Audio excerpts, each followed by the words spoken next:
Então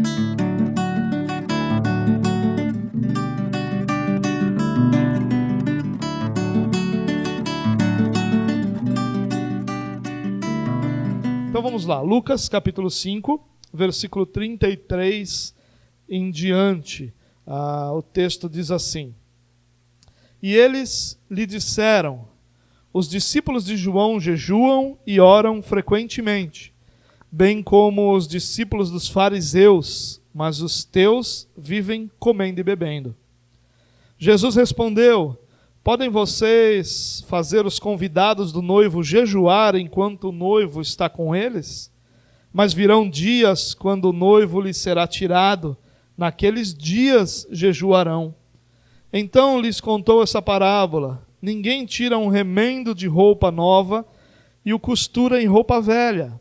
Se o fizer, estragará a roupa nova, além de que o remendo da nova não se ajustará à velha. E ninguém põe vinho novo em vasilha de couro velha. Se o fizer, o vinho novo rebentará a vasilha, e se derramará, e a vasilha se estragará. Ao contrário, vinho novo deve ser posto em vasilha de couro nova. E ninguém, depois de beber o vinho velho, prefere o novo, pois diz: o vinho velho é melhor. Bom, depois de algumas passagens que nós temos visto ao longo das últimas semanas, como, por exemplo, a cura do homem que era leproso, a cura de um paralítico que foi ajudado pelos seus amigos, depois daquela passagem do chamado de Levi, que Lucas usa esse nome, Levi, é o chamado de Mateus também, né? Logo depois dessa série de eventos relatados pelos evangelistas, nós vamos encontrar Jesus sendo questionado pelo fato dos seus discípulos, e ele, por implicação, não seguirem a tradição que os outros religiosos da sua época seguiam.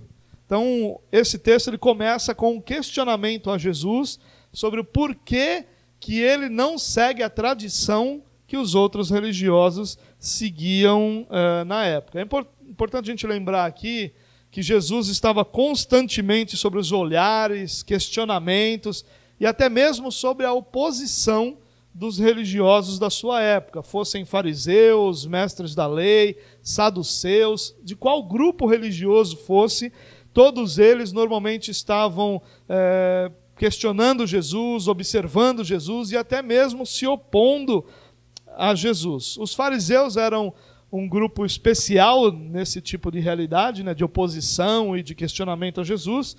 Lembrando que os fariseus eram um grupo que haviam decidido serem uma espécie de guardiões da lei, de guardiões daquilo que nós conhecemos como judaísmo. E eles guardavam uma tradição, e isso é bastante importante a gente lembrarmos.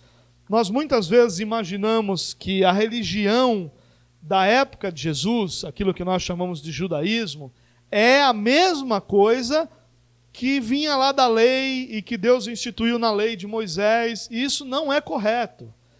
A origem era a mesma, mas a religião da época de Jesus, ela era tão legalista, tão distorcida, ela era tão diferente daquilo que originalmente fora, lá quando Deus dá a lei a Moisés e ao povo de Israel, que é impossível que nós digamos que as duas coisas são a mesma coisa. Não são.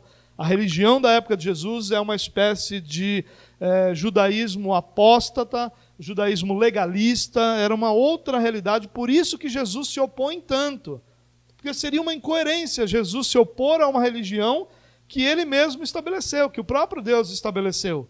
Então, para que Jesus se oponha a esse judaísmo, é natural que a gente compreenda que esse judaísmo havia se distanciado muito daquilo que era a lei original de Deus, daquilo que o povo de Deus vive a partir da libertação no Egito, com os reis, com juízes, em todos esses períodos do Antigo Testamento, essa religião vai se deturpando ao ponto de chegar na época de Jesus e ser apenas uma sombra distante daquilo que era originalmente a lei de Deus. É importante a gente guardar isso, para a gente não entender que Jesus está questionando a própria lei que foi dada a Moisés. Já havia se corrompido essa compreensão da lei a ponto de chegar a um legalismo sem tamanho.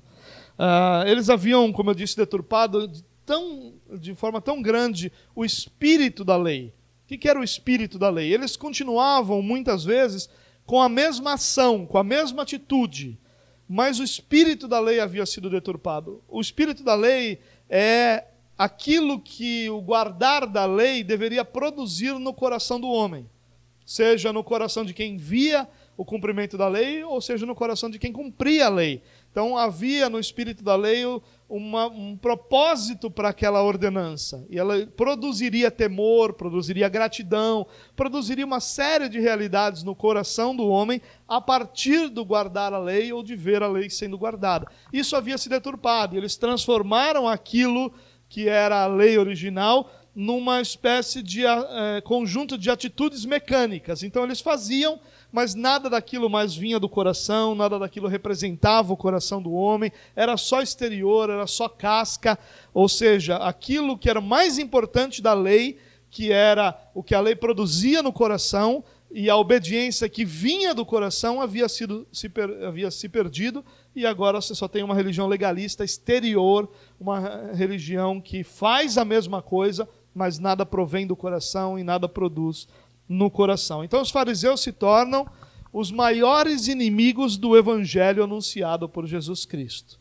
Isso é uma coisa que a gente precisa lembrar daqui para frente constantemente, porque os embates entre Jesus e os fariseus vão se tornando cada vez mais sérios, cada vez mais constantes, e vão culminar lá na crucificação de Jesus. Bom, o questionamento que eu disse que começa o texto, né, é feito no versículo 33, que diz assim, ó: E eles lhe disseram, os discípulos de João jejuam e oram frequentemente, bem como os discípulos dos fariseus, mas os teus vivem comendo e bebendo. Bom, quem são eles? Eles, na percepção, ou melhor, no ensino de Lucas, são os fariseus. É interessante que Mateus vai nos dizer que eles também eram os discípulos de João o Batista. Então é óbvio aqui que um está focando num grupo e outro no outro grupo, mas nós podemos entender como uma espécie de comitiva que formada por discípulos de João Batista e formada por fariseus, chegam a Jesus e questionam Jesus, dizendo, olha, os discípulos dos fariseus, os discípulos de João, e aqui o João é o João o Batista, eles jejuam e oram sempre, mas os teus discípulos estão sempre comendo e bebendo. Por que isso acontece? Por que essa é a realidade? Bom, é interessante primeiro a gente lembrar que a gente vai encontrar alguns discípulos de João Batista, né? A impressão que a gente às vezes tem é que todos os discípulos de João Batista vêm a Jesus e se tornam discípulos de Jesus. Isso não é verdade. No final do século I, por exemplo, os discípulos de João Batista vão ter uma seita própria. Um grupo dos que eram discípulos de João Batista e seus descendentes que vão formar uma espécie de seita própria. Em Atos 19, nós vamos encontrar Paulo conversando com um grupo e questionando um grupo se eles haviam sido batizados pelo Espírito Santo. E aí eles vão responder que não, que eles só foram batizados no batismo de João o Batista. Então, apesar da gente às vezes ter essa percepção de que todos os discípulos de João Batista foram a Jesus, não, um grupo acaba continuando aí o legado de João Batista, sem de forma alguma o apoio de João Batista, né, que sempre indicou aos seus discípulos que seguissem a Jesus, que ele era apenas aquele que anunciaria a Jesus, mas um grupo permanece, um grupo que é tão radical quanto os fariseus, que vai seguir as tradições todas dos religiosos ao pé da lei, ao pé da letra, né? O fato é que questionaram Jesus por causa dos discípulos de João e dos fariseus que jejuavam e oravam frequentemente. Mas os discípulos de Jesus estavam sempre fazendo festa, estavam sempre celebrando, no bom sentido da palavra, tá? Não é um questionamento aí de que eles eram festeiros, de que eles não ligavam, não eram sérios, não é isso.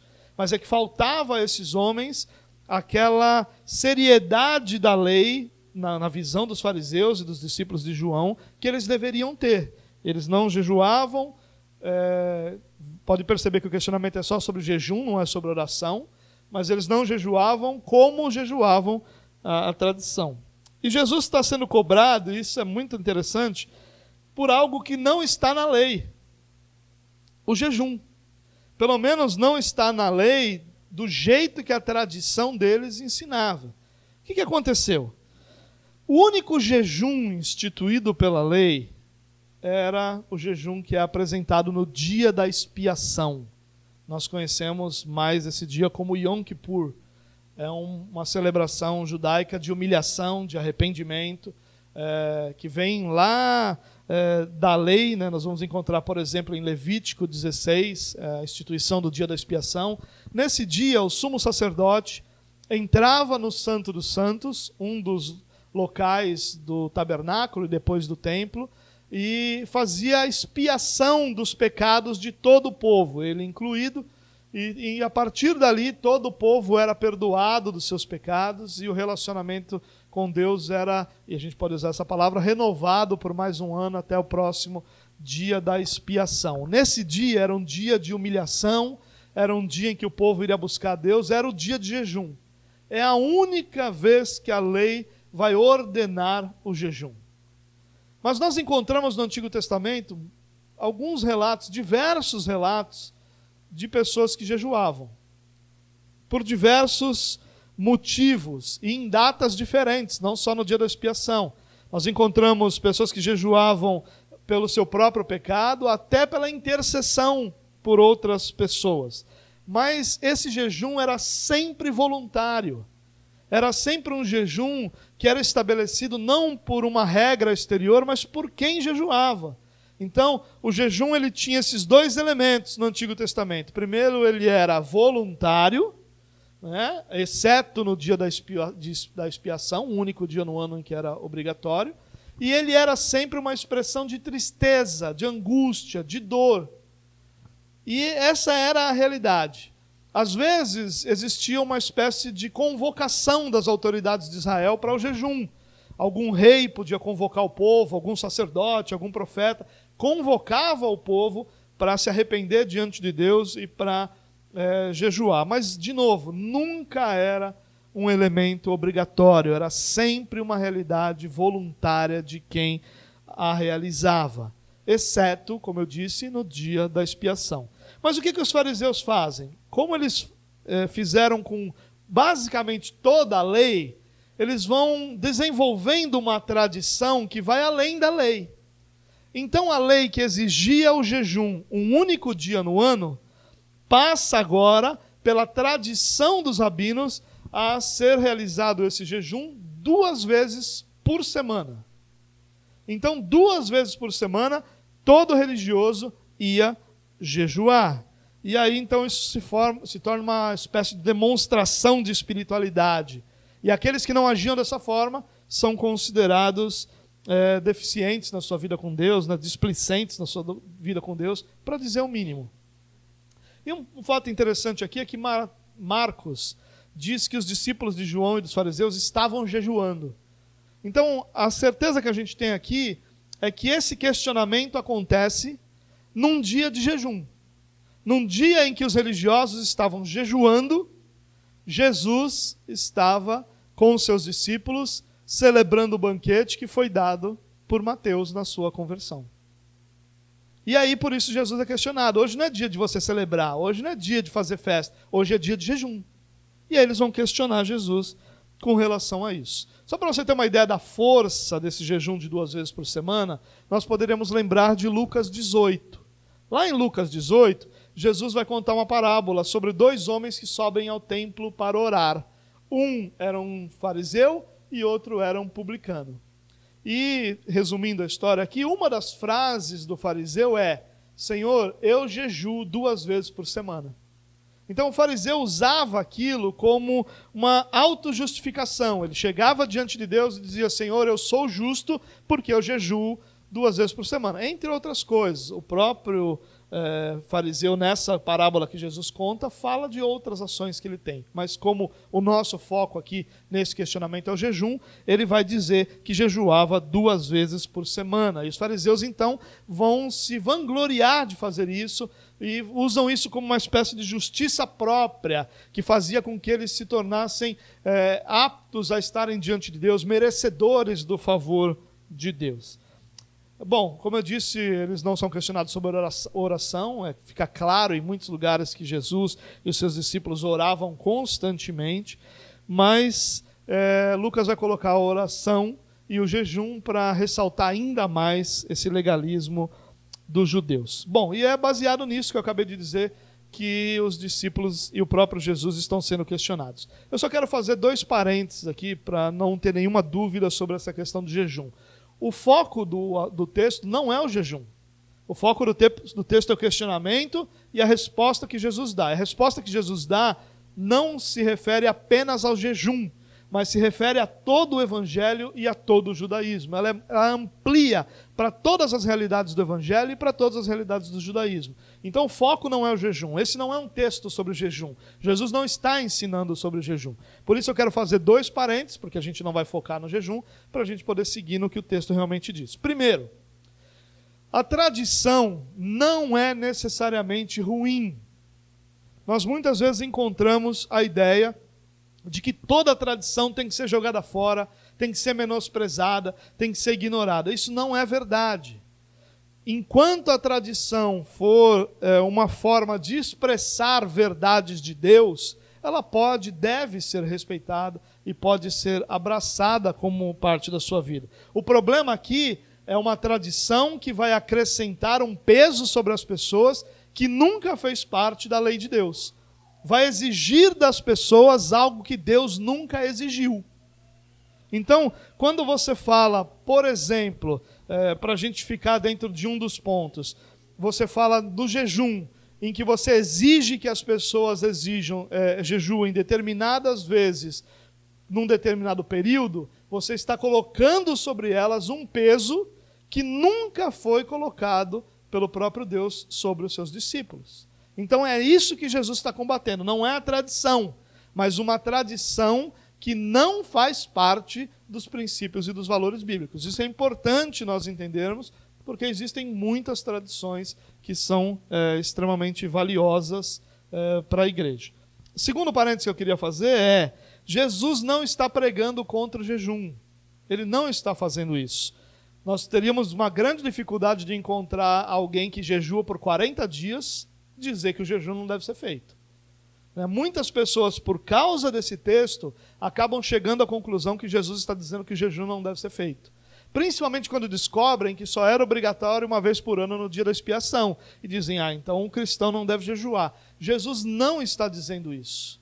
Ao contrário, nós vamos encontrar em outros textos de Jesus, ele dizendo que o jejum faria parte da vida dos seus discípulos. Por exemplo, nesse mesmo texto que nós lemos, Jesus diz o quê?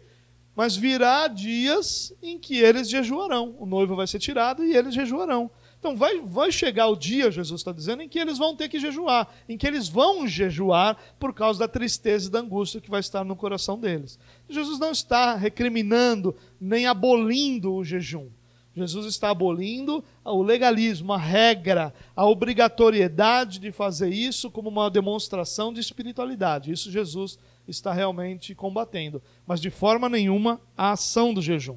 Mateus capítulo 6, por exemplo, quando Jesus está ensinando aquilo que nós conhecemos como o Sermão do Monte, ele diz assim, quando jejuarem, não mostrem uma aparência triste como a dos hipócritas. Como os hipócritas, pois eles mudam a aparência do rosto a fim de que os homens vejam que eles estão jejuando.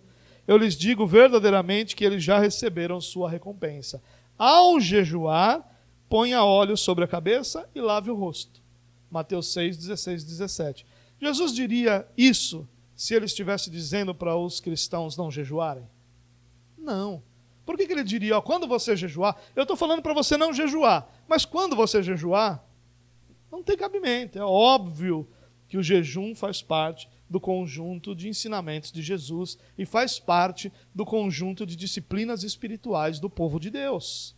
É óbvio, não por obrigação, não como regra, mas como a expressão do que ele sempre foi, da tristeza, da dor, da angústia de um determinado momento em que nós nos sentimos ausentes da presença de Deus. A gente vai chegar lá. Mas o ponto que eu quero focar aqui é que Jesus não está pregando contra o jejum. Ao contrário, o jejum faz parte das disciplinas espirituais de um cristão. E nós vamos ter oportunidade, quando falarmos do Sermão do Monte, de falarmos um pouquinho mais sobre isso. Bom, Jesus então responde a esses homens. O versículo 34 mostra a resposta.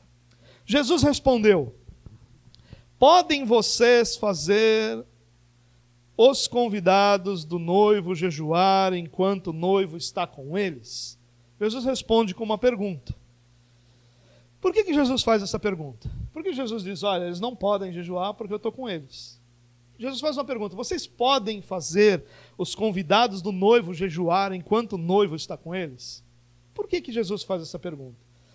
A tradição dos judeus, como o Novo Testamento mostra muito claramente, ele foi colocando peso sobre os ombros de cada um dos discípulos do que nós conhecemos como judaísmo, de forma que a religiosidade se tornou muito difícil, muito pesada. Não era fácil servir Deus, não era fácil andar com Deus, tudo tinha muita regra, tudo era muito difícil, tudo era muito sobrecarregado. E uma das coisas que eles fizeram foi, para demonstrar sua espiritualidade, lembra que Jesus disse, quando vocês jejuarem, não pareçam tristes como os religiosos fazem? E o que eles faziam? Eles demonstravam aquela cara de derrotado, aparência de derrotado. E aí você pergunta, o que está acontecendo com você? Não, meu irmão, estou em jejum, estou jejuando. Olha, que vida espiritual autêntica, que homem de Deus, né? Que espiritualidade. Olha como ele está abatido por causa do jejum que ele está fazendo. E Jesus está dizendo, não, ninguém tem que saber isso. Lava o rosto, passa óleo no cabelo, né, que era a prática daquele momento, e esteja bem, porque só quem tem que saber que você está jejuando é o seu Senhor. Mas eles não faziam para o Senhor. Eles faziam para os outros, para que os outros vissem que eles estavam jejuando. E aí, o que eles começaram a fazer? A ir nas festas e não comer nas festas, para demonstrar que a espiritualidade deles era tão grande que o jejum deles era superior ao comer numa festa. E eles faziam isso até em festas de casamento, a ponto de que os mestres da lei, os rabinos judeus, precisaram instituir uma regra de que era proibido jejuar num casamento. Você vê como uma religião se torna tão distorcida a ponto de você ter que criar regulamentos estúpidos como esse. Quem é que não sabe que numa festa é proibido não comer? Ou não é que é proibido, alguém não deveria deixar de comer. A festa é a festa. Você vai ter todos os outros momentos para cumprir essas suas disciplinas espirituais. Mas ali na festa de casamento, não é o momento da disciplina espiritual do jejum, é o momento de celebração com o casal que está celebrando o seu casamento. E aí, então, Jesus pergunta para eles, olha, vocês podem jejuar quando o noivo está com... Vocês podem fazer os convidados jejuar quando o noivo está com eles? E a resposta seria não. Nós somos proibidos disso, porque as regras da nossa religião proíbem. E aí Jesus diz, então, é exatamente isso. O noivo está com eles, eles não podem jejuar. A resposta de Jesus é essa. Quando o noivo está com seus convidados, a tradição de vocês não permite que se jejue. É exatamente por isso que eles não jejuam, porque o noivo está com eles. E aqui Jesus se apresenta então como noivo, talvez uma das mais belas ilustrações da pessoa de Jesus. Remete ao Antigo Testamento, onde as promessas de restauração futuras falavam sempre de casamento, de Deus que se uniria ao seu povo e de que restauraria o seu povo, de que não deixaria o seu povo como uma noiva abandonada, mas que ela seria resgatada. Então remete aquilo lá e mostra também uma união indissolúvel entre Deus e o seu povo.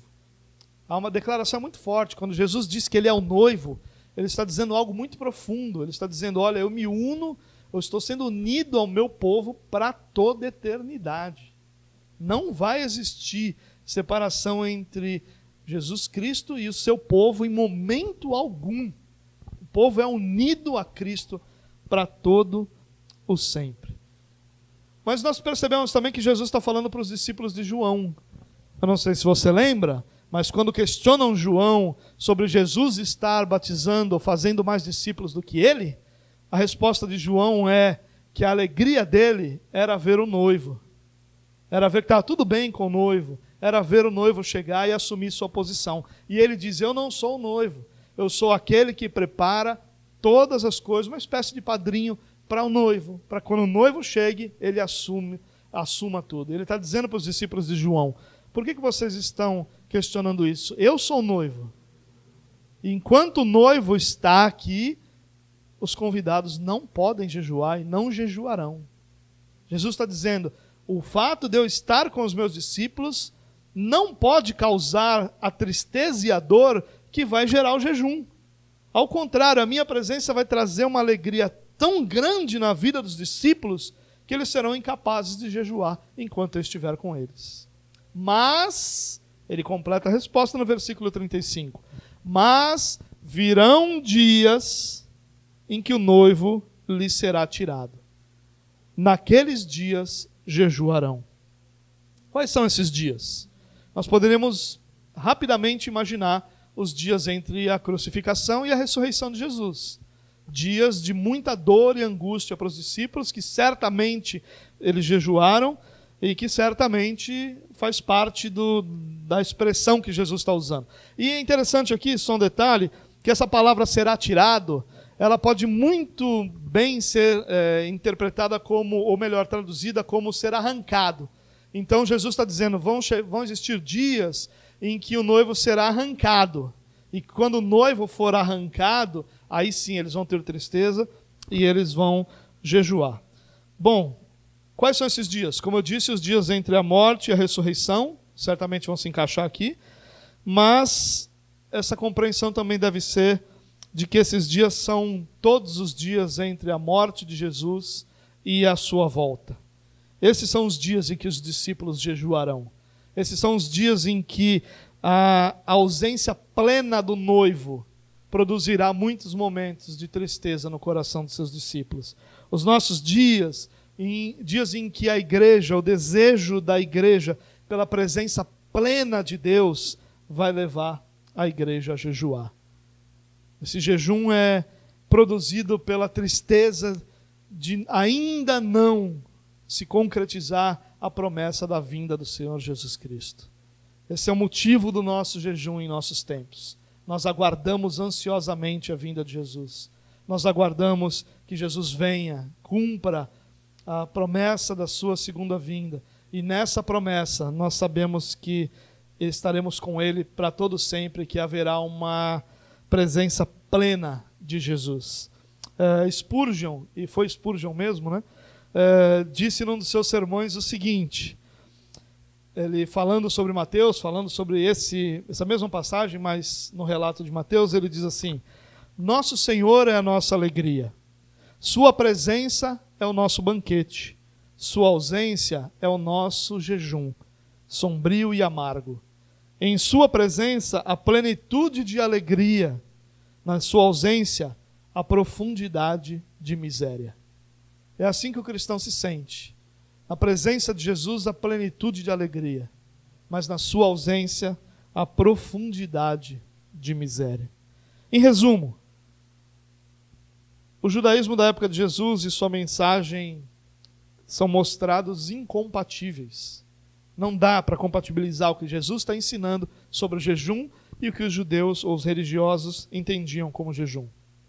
Enquanto os judeus vão usar o jejum para uma espécie de exaltação pessoal, a mensagem de Jesus é que o jejum seria praticado por aqueles que desejam a presença plena de Jesus entre eles. Esse é o motivo do jejum cristão. O cristão não jejua para alcançar alguma coisa, não jejua por um voto, não jejua para receber um milagre, para receber alguma coisa. O jejum do cristão ele é produzido pelo desejo ardente que o cristão tem da presença plena de Jesus sobre a sua vida. Talvez essa seja a razão de tão pouco jejum da igreja em nossos dias, porque é tão pouco esse desejo de que Jesus venha, e de que Jesus resgate o seu povo, e de que Jesus esteja diante do seu povo para todo sempre. Para que essa ideia ficasse ainda mais clara, Jesus vai usar algumas ilustrações, né? Lucas vai chamar de parábolas, são algumas ilustrações que Jesus vai mencionar. No versículo 36, diz assim, ó: então lhes contou esta parábola: ninguém tira remendo de roupa nova e o costura em roupa velha. Se o fizer, estragará a roupa nova, além do que o remendo da nova não se ajustará à velha. Bom, essa é a primeira das histórias, das ilustrações que Jesus conta. O que ele está dizendo aqui? Que ninguém vai tirar um remendo de roupa nova para colocar em roupa velha. Se fizer, vai estragar a roupa nova e além do remendo não vai se ajustar na velha. É interessante que um dos outros evangelistas vai dizer o seguinte, que o remendo da roupa nova, ele é um tecido que ainda não encolheu por causa das lavagens. É um tecido novo, que quando for lavado, vai encolher. Então a ideia de Lucas também é de que vai estragar a roupa nova também, porque vai ser inútil usar na velha. Mas também a ideia é o seguinte, que o tecido novo vai ser colocado sobre o tecido velho, que já foi encolhido pelas lavagens, e quando houver a lavagem desse tecido, o novo vai encolher e vai aumentar o rasgo do antigo. É isso que Jesus está querendo dizer aqui, que não dá para usar remendo novo, tecido novo, em tecido velho, em roupa velha. Porque duas coisas vão acontecer. Vai estragar a roupa nova e o remendo que foi feito vai se romper e o tecido velho vai ficar pior do que já estava. O que isso significa? Significa que o judaísmo da época de Jesus é a roupa velha. E não dá para consertar esse judaísmo usando o evangelho. Pois o judaísmo vai se tornar ainda pior e o evangelho vai ser estragado. A mensagem do evangelho vai ser estragada.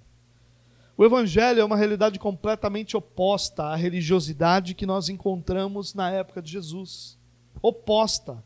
Não dá para conciliar, não dá para harmonizar. Ao contrário, sempre vai ter um antagonismo entre essas duas mensagens. A nossa ideia de querer seguir essa tradição que os religiosos seguiam, de que essa tradição do judaísmo, nós encontramos hoje muitos grupos que são chamados de judaizantes, né? Porque querem abraçar essas tradições do judaísmo como se fossem valores para nós. Jesus está dizendo aqui que vai estragar a mensagem do evangelho e que vai tornar o judaísmo pior do que ele já era, ainda mais legalista do que ele já era. A vida cristã não é um remendo do judaísmo apóstata, nem uma reforma dos velhos rituais e das velhas práticas. O evangelho não é isso. O evangelho é o chamado para uma nova vida, vivida na sua plenitude em Jesus Cristo. Não dá para a gente conciliar qualquer tradição antiga com o evangelho. O evangelho exige que todas as tradições religiosas sejam jogadas fora e seja somente o evangelho abraçado. Isso é um problema que muitos enfrentam, tentar trazer aquilo que são as suas tradições religiosas, seu conjunto de crentes religiosos para dentro do evangelho. Produzir essa espécie de sincretismo, né? Eu creio que isso é uma coisa boa, então eu vou trazer para dentro do evangelho e nessa mistura você estraga, torna ainda mais legalista a mensagem anterior e você estraga a mensagem nova, porque o evangelho é um chamado para uma vida nova. Não é um chamado para um conserto de coisa alguma.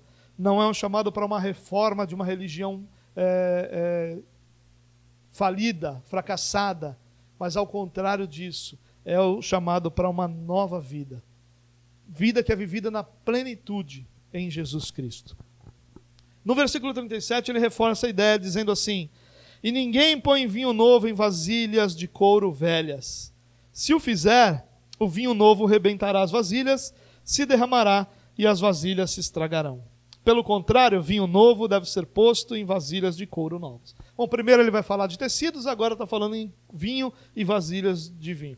Para nós, talvez sejam duas ilustrações irrelevantes, mas tem muita familiaridade para os leitores da época e principalmente para os ouvintes de Jesus na sua própria época. Bom, o que Jesus está dizendo aqui?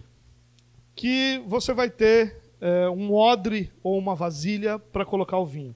Como é que isso era feito? Normalmente de pele de cabra. Todo o resto, pelos, ossos, carne, tudo, era retirado da cabra sem que se rasgasse a pele. E ali então, a parte do pescoço se tornava o pescoço da garrafa, né? E ali num invólucro sem remendos ou com pouquíssimas costuras, o vinho era condicionado. Claro que depois de um tratamento nessa pele, bom, já bem. Quando essa vasilha era nova, esse odre era novo, ele tinha a elasticidade que a pele produzia. Quando você colocava um vinho novo num odre novo, o vinho novo, o que significa? É um vinho que ainda está em fermentação. Ele vai produzir gases e pressão sobre esse odre. Se o odre for novo, ele vai ter a elasticidade para suportar essa pressão. Portanto, o vinho novo, no odre novo, vai fazer com que o vinho possa desenvolver o restante do seu processo de fermentação e tudo vai ficar bem. Agora, quando o odre já era mais velho, mais antigo, ele perdia essa elasticidade, ele se tornava mais rígido. E aí você colocava um vinho novo, a pressão da fermentação nesse odre rígido ia arrebentar o odre. E o vinho ia se perder e o odre também ia se perder. Então, o que deveria ser feito? Vinho novo, odre novo. Vinho velho, odre velho. Vinho velho significa um vinho já fermentado. Vinho cujo todo o processo de fermentação já foi desenvolvido. Ou seja, ele vai ser colocado no vasilhame e não vai produzir nenhum tipo de pressão sobre aquele odre. Ou seja, não vai romper, nem vai se perder. Nem perde o vinho, nem perde o odre. É isso que Jesus está dizendo aqui. O que isso significa também? Todo ser humano é religioso, irmãos. Se a gente não entendeu isso ainda, a gente não entendeu boa parte do que o Evangelho nos ensina. Todo ser humano é religioso. Alguns, isso faz parte da natureza do ser humano. Lá em Eclesiastes 3:11, vai dizer isso, que Deus colocou no coração do homem o anseio pela eternidade. Isso é inato a todo ser humano. O ser humano anseia por respostas sobre a sua eternidade. Então todo ser humano vai abraçar uma religião para responder esse anseio da sua natureza pela eternidade. Alguns vão abraçar o ateísmo, que é uma espécie de religião. Outros vão colocar o homem como centro da sua adoração. Alguns vão abraçar uma religião com aparência cristã, uma religião pseudo-cristã, que tem elementos cristãos ainda que não necessariamente todos bíblicos. Outros ainda vão ter um Deus, leis, livros e rituais completamente únicos. Mas todos terão uma religião. Todo ser humano tem uma religião. Porque ele precisa responder a esse anseio interior produzido pelo próprio Deus sobre a eternidade. O homem não consegue fugir disso, faz parte da sua natureza. Os judeus também tinham uma religião. Uma pálida aparência daquilo que Deus chamou o seu povo para ser, para fazer, para viver, muito diferentes daqueles rituais e normas que Deus havia dado ao povo. E Jesus então apresenta o seu evangelho, um resgate da verdade de Deus entre o seu povo. O que Jesus faz é trazer o espírito da lei de volta à vida do seu povo. Ainda que sem os rituais, porque os rituais tinham propósitos específicos para a sociedade e para o povo de Israel. E hoje nós somos um povo que é reunido de todos os povos, tribos, línguas e nações, como a Bíblia diz. Nós não temos uma nacionalidade cristã. E aí então Jesus vai fazer esse resgate. A ressurreição da espiritualidade que foi perdida lá no Éden. A restauração do relacionamento entre o Criador e a criatura que se perdeu pelo pecado. Esses são os vinhos. O vinho velho é o judaísmo. O vinho novo é o evangelho. E os odres? O que eles significam? Duas coisas. Os odres significam a estrutura.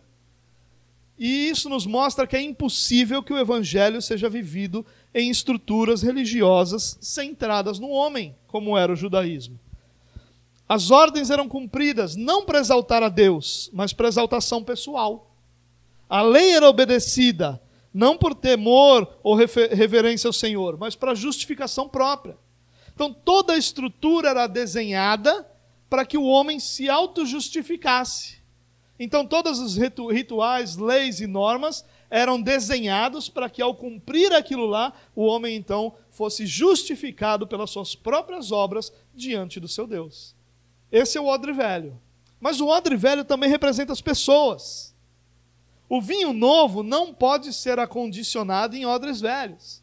O vinho novo não pode ser acondicionado em pessoas que trazem consigo sua essência religiosa anterior. Por isso que Jesus vai dizer, é necessário nascer de novo. Não dá para condicionar o evangelho trazendo junto consigo toda a bagagem religiosa anterior. Tudo isso precisa ser posto de lado para que nós então abracemos o evangelho da graça de Deus. O evangelho não pode ser acondicionado no velho homem. O evangelho é uma jornada onde todos os nossos conceitos religiosos são desconstruídos, para que então a gente possa viver o evangelho da graça de Deus. Eu disse que todo homem é religioso, mas nem todo homem é espiritual. Não confunda as coisas. Apenas os que nasceram de novo podem sê-lo. Apenas os que nasceram de novo podem viver uma realidade espiritual. O que Jesus está dizendo é que se você tem um conjunto de crenças, princípios, verdades, rituais e expressões da sua fé inatas a você, que fazem parte da sua história, que fazem parte da sua natureza, você não pode viver o evangelho. É isso que Jesus está dizendo. Que toda a sua bagagem religiosa anterior são impedimento para que você viva o evangelho. É necessário que tudo isso seja posto de lado, para que o evangelho preencha todas as áreas da nossa vida com a verdade que é Jesus Cristo. Nenhuma área da nossa vida pode ser preenchida por Jesus Cristo enquanto ela estiver preenchida por religiosidade. Por isso, toda a nossa bagagem anterior precisa ser descartada para que nós sejamos preenchidos pelo evangelho de Deus.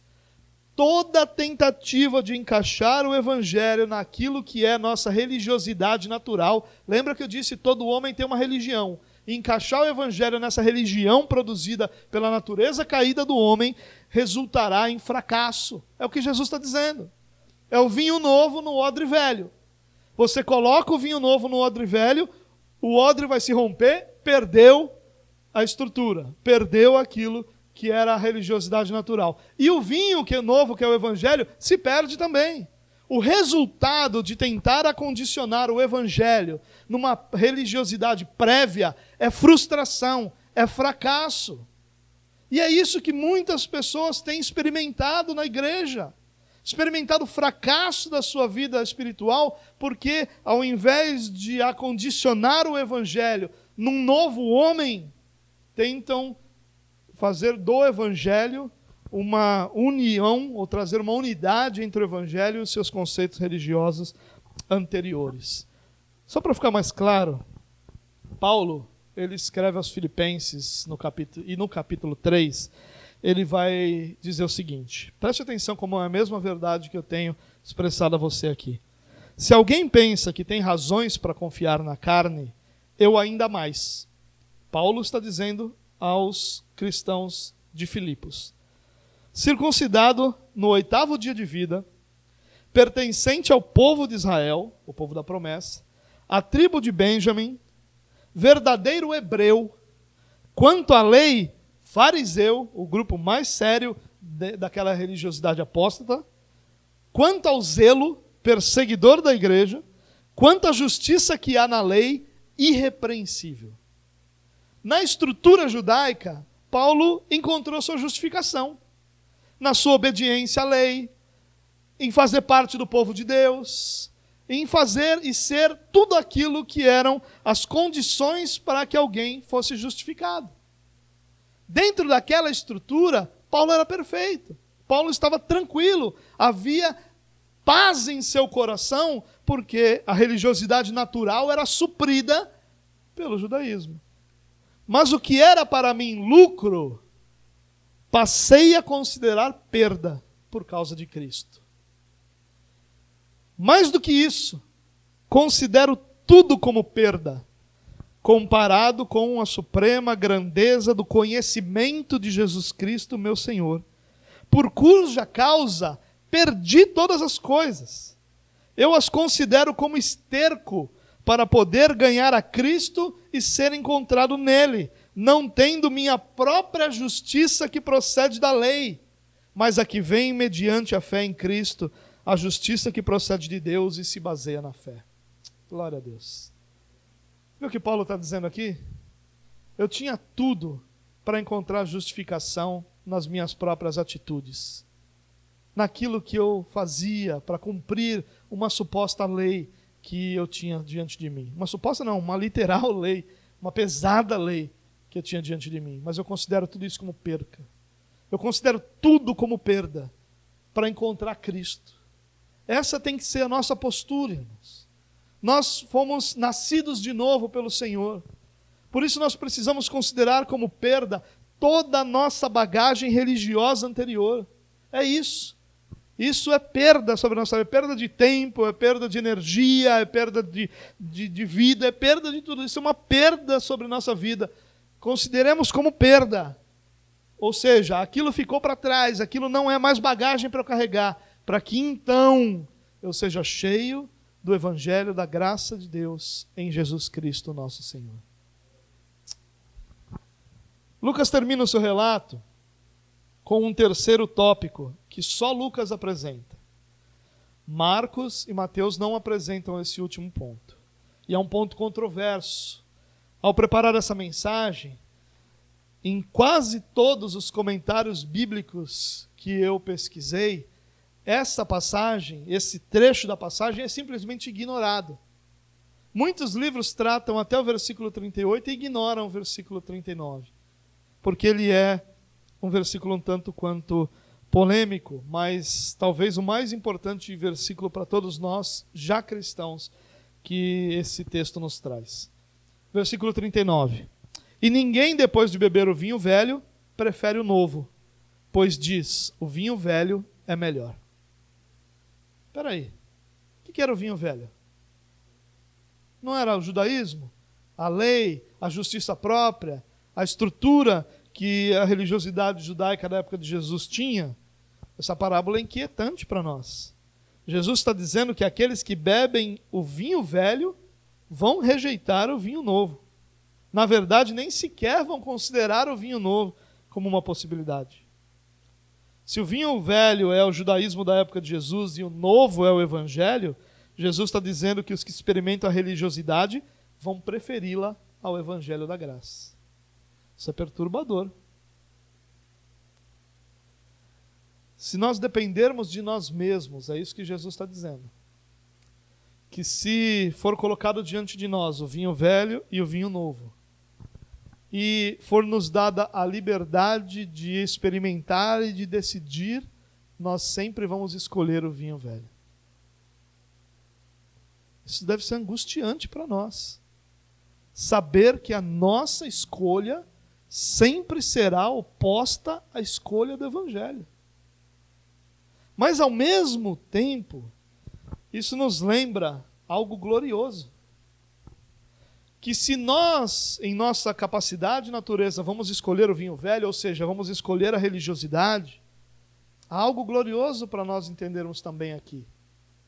Que a nossa vida em dependência ao Espírito Santo é que vai nos capacitar a beber, não só a beber, mas a escolher, a viver, a receber esse vinho novo sobre nós.